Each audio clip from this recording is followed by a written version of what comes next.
Well, I think we know that we need to support innovation. We need to support innovation in Canada and create a knowledge-based economy. And I think to do that, we're going to need government support, which is going to include government incentives.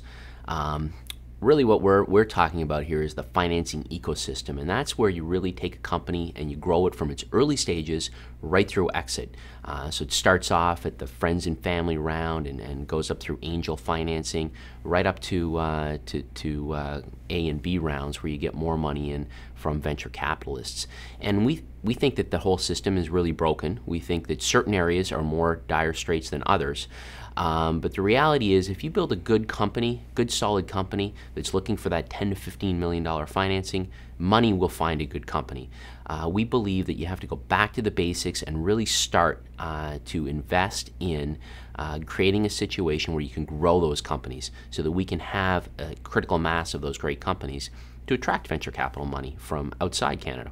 To do that, we believe it's the angel stage, where it's from the $500,000 to $2 million, and that's really where you get the company out of the basement and into the boardroom, if you will.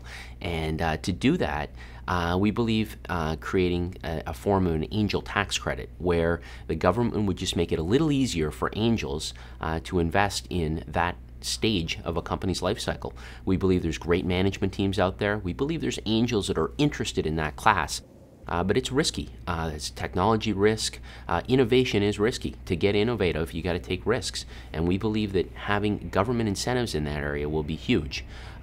There's a multiplier effect. If the government supports that phase, we believe that $1 in will actually pay back 2.4 times to the government in terms of an economic multiplier, because the money goes into jobs and people and growth, etc. And investing in that early stage will help build Canadian companies so that they can get those follow-on rounds from the outside investors, and that can be 7 or 8 times the money that comes in. And so really, it's attracting that early stage capital will build great companies in Canada as we go forward.